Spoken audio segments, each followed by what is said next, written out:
দীঘড়ায় স্বর্গীয় জগদীশবাবুর বাড়িটা সরস্বতীর পরপারে। ইহা গ্রামান্তরে হইলেও নদী তীরের কতকগুলি বাঁশঝাড়ের জন্যেই বনমালী বাবুর বাটির ছাদ হইতে তাহা দেখা যাইত না। তখন শরৎকালের অবসানে সরস্বতীর জলধারা শীর্ণতর হইয়া আসিতেছিল এবং তীরের উপর দিয়া কৃষকদিগের গমনাগমনের পথটিও পায়ে পায়ে শুকাইয়া কঠিন হইয়া উঠিতেছিল। এই পথের উপর দিয়া আজ অপরাহ্ন বেলায় বিজয়া বৃদ্ধ দারোয়ান কানহাইয়া সিংকে সঙ্গে করিয়া বেড়াইতে বাহির হইয়াছিল। ওপারের বাবলা, বাঁশ, খেজুর প্রভৃতি গাছপালার ফাঁক দিয়া অস্ত গমনোন্মুখ সূর্যের আরক্ত আভা মাঝে মাঝে তাহার মুখের উপর আসিয়া পড়িতেছে। অন্যমনস্ক দৃষ্টিতে উভয় তীরের এটা ওটা সেটা দেখিতে দেখিতে বারবার উত্তর মুখে চলিতে চলিতে হঠাৎ এক স্থানে আসিয়া তাহার চোখে পড়িল নদীর মধ্যে গোটা কয়েক বাঁশ একত্র করিয়া পারাপারের জন্য একটা সেতু প্রস্তুত করা হইয়াছে।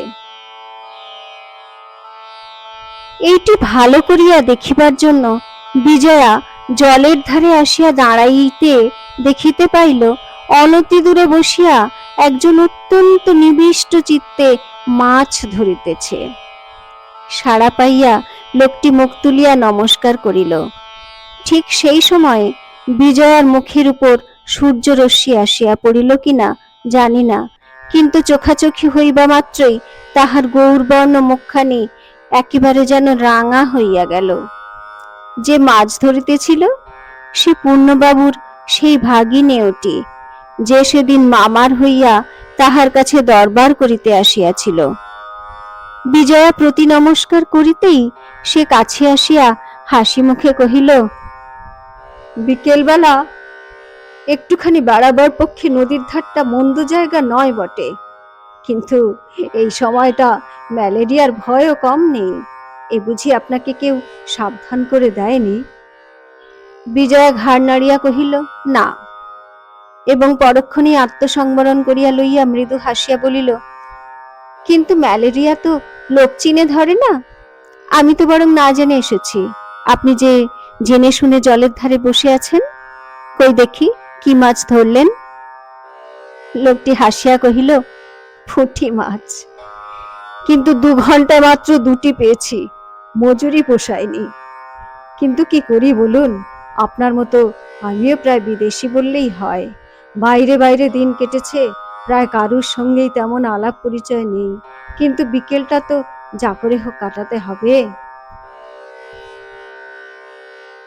বিজয়া ঘাড় নাড়িয়া সহাস্যে কহিল, আমারও প্রায় সেই দশা। আপনাদের বাড়ি বুঝি পূর্ণবাবুর বাড়ির কাছেই? লোকটি কহিল, না। হাত দিয়া নদীর ওপার দেখাইয়া বলিল, আমাদের বাড়ি ওই দীঘড়ায়, ওই বাঁশের পুল দিয়ে যেতে হয়। গ্রামের নাম শুনিয়া বিজয়া জিজ্ঞাসা করিল, তাহলে বোধহয় জগদীশবাবুর ছেলে নরেনবাবুকে আপনি চেনেন? লোকটি মাথা নাড়িবা মাত্রই বিজয়া একান্ত কৌতূহল বসে সহসা প্রশ্ন করিয়া ফেলিল, তিনি কিরকম লোক আপনি বলতে পারেন? কিন্তু বলিয়া ফেলিয়াই নিজের অভদ্র প্রশ্নে অত্যন্ত লজ্জিত হইয়া উঠিল। এই লজ্জা লোকটির দৃষ্টি এড়াইল না। সে হাসিয়া বলিল, তার বাড়ি তো আপনি দেনার দায়ে কিনে নিয়েছেন, এখন তার সম্বন্ধে অনুসন্ধান করে আর ফল কি? কিন্তু যে সদুদ্দেশ্যে নিলেন সে কথাও এই অঞ্চলে সবাই শুনেছে। বিজয়া জিজ্ঞাসা করিল, একেবারে নেওয়া হয়ে গেছে? এই বুঝি এদিকে রাষ্ট্র হয়ে গেছে? লোকটি বলিল, হবারই কথা। জগদীশবাবুর সর্বস্ব আপনার বাবার কাছে বিক্রি কবালায় বাঁধা ছিল। তার ছেলে সাধ্য নেই তত টাকা শোধ করেন। মেয়াদও শেষ হয়েছে, খবর সবাই জানে কিনা। বাড়িটি কেমন? মন্দ নয়, বেশ বড় বাড়ি। যে জন্য নিচ্ছেন তার পক্ষে ভালোই হবে। চলুন না, আর একটু এগিয়ে গেলেই দেখতে পাওয়া যাবে। চলিতে চলিতে বিজয়া কহিল, আপনি যখন গ্রামের লোক, তখন নিশ্চয়ই সমস্ত জানেন। আচ্ছা, শুনেছি নরেনবাবু বিলেত থেকে ভালো করেই ডাক্তারি পাশ করে এসেছেন। কোনো ভালো জায়গায় প্র্যাকটিস আরম্ভ করে আরো কিছুদিন সময় নিয়েও কি বাপের ঋণটা শোধ করতে পারেন না? লোকটি ঘাড় নাড়িয়া কহিল, সম্ভব নয়। শুনেছি চিকিৎসা করাই নাকি তার সংকল্প নয়। বিজয়া বিস্মিত হইয়া কহিল, তবে তার সংকল্পটা বা কি শুনি? এত খরচপত্র করে বিলেতে গিয়ে কষ্ট করে ডাক্তারি শেখবার ফলটাই বা কি হতে পারে? লোকটি বোধহয় একেবারেই অপদার্থ। ভদ্রলোক একটুখানি হাসিয়া বলিল, অসম্ভব নয়, তবে শুনেছি নাকি নরেনবাবু নিজে চিকিৎসা করে রোগ সারানোর চেয়ে এমন কিছু একটা নাকি বার করে যেতে চান যাতে ঢের ঢের বেশি লোকের উপকার হবে। শুনতে পাই নানা প্রকার যন্ত্রপাতি নিয়ে দিন রাত পরিশ্রম খুব করেন।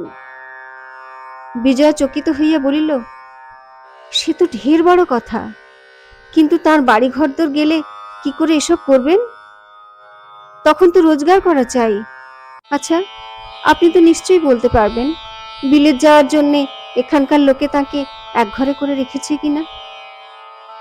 ভদ্রলোক কহিল, সে তো নিশ্চয়ই। আমার মামা পূর্ণবাবু তারও এক প্রকার আত্মীয়, তবুও পুজোর কদিন বাড়িতে ডাকতে সাহস করেননি। কিন্তু তাতে তার কিছু এসে যায় না। নিজের কাজকর্ম নিয়ে আছেন, সময় পেলে ছবি আঁকেন, বাড়ি থেকে বাড়ি হন না। ওই তার বাড়ি বলিয়া আঙুল দিয়া গাছপালায় ঘেরা একটা বৃহৎ অট্টালিকা দেখাইয়া দিল। এই সময় বুড়া দারোয়ান পিছন হইতে ভাঙা বাংলায় জানাইল যে, অনেক দূর আসিয়া পড়া হইয়াছে, বাটি বেরিতে সন্ধ্যা হইয়া যাইবে মা। লোকটি ফিরিয়া দাঁড়াইয়া কহিল, হ্যাঁ, কথায় কথায় অনেক পথ এসে পড়েছেন। তাহাকেও সেই বাঁশের সেতু দিয়াই গ্রামে ঢুকিতে হইবে, সুতরাং ফিরিবার মুখেও সঙ্গে সঙ্গে আসিতে লাগিল। বিজয়া মনে মনে ক্ষণকাল কি চিন্তা করিয়া কহিল, তাহলে তার কোনো আত্মীয় কুটুম্বের ঘরেও আশ্রয় পাবার ভরসা নেই বলুন? লোকটি কহিল, একেবারেই না। বিজয় আবার কিছুক্ষণ চুপ করিয়া চলিয়া কহিল, তিনি যে কারো কাছে যেতে চান না সে কথা ঠিক, নইলে এই মাসের শেষেই তো তাকে বাড়ি ছেড়ে দেবার নোটিশ দেওয়া হয়েছে। আর কেউ হলে অন্তত আমাদের সঙ্গেও একবার দেখা করবার চেষ্টা করতেন। লোকটি কহিল, হয়তো তার দরকার নেই, নয় ভাবেন লাভ কি?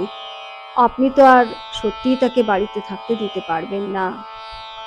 বিজয়া কহিল, না পারলেও আরো কিছুকাল থাকতে দিতেও তো পারা যায়। দিনের দায় হাজার হলেও তো একজনকে তার বাড়ি ছাড়া করতে সকলেরই কষ্ট হয়। কিন্তু আপনার কথাবার্তার ভাবে বোধ হয় যেন তার সঙ্গে আপনার পরিচয় আছে। কি বলেন, সত্যি নয়? লোকটি শুধু হাসিল, কোনো কথা কহিল না। পুলটির কাছেই তাহারা আসিয়া পড়িয়াছিল। সেই ছোট ছিপটা কুড়াইয়া লইয়া কহিল, এই আমাদের গ্রাম, এই হলো তার ঢোকবার পথ। নমস্কার। বলিয়া হাত তুলিয়া নমস্কার করিয়া সেই বংশ নির্মিত পুলটির উপর দিয়া টলিতে টলিতে কোনো মতে পার হইয়া সংকীর্ণ বন্যপথের ভিতরে অদৃশ্য হইয়া গেল। বহুদিনের বৃদ্ধ ভৃত্য কানাই সিং বিজয়াকে শিশুকালে কোলে পিঠে করিয়া মানুষ করিয়াছিল এবং সেই সঙ্গে সে দারোয়ানির ন্যায্য অধিকারকেও বহুদূরে অতিক্রম করিয়া গিয়াছিল। সে কাছে আসিয়া জিজ্ঞাসা করিল, এ বাবুটি কে মাইজি? বিজয়া কিন্তু এতটাই বিমনা হইয়া পড়িয়াছিল যে বুড়ার প্রশ্ন তাহার কানেই পৌঁছিল না। সে প্রায় অন্ধকার নদী তটের সমস্ত নীরব মাধুর্যকে সে সম্পূর্ণ উপেক্ষা করিয়া স্বপ্নাবিষ্টের মতো শুধু এই কথা ভাবিতে ভাবিতে পথ চলিতে লাগিল, লোকটি কে এবং আবার কবে দেখা হইবে? কি হবে এরপর জানতে হলে চ্যানেলটি সাবস্ক্রাইব করে সাথে থাকুন। ভিডিওটি ভালো লাগলে লাইক করুন, শেয়ার করুন এবং কমেন্টের মাধ্যমে আপনাদের মূল্যবান মতামত জানিয়ে সমৃদ্ধ করুন। Thank you my loves, take care.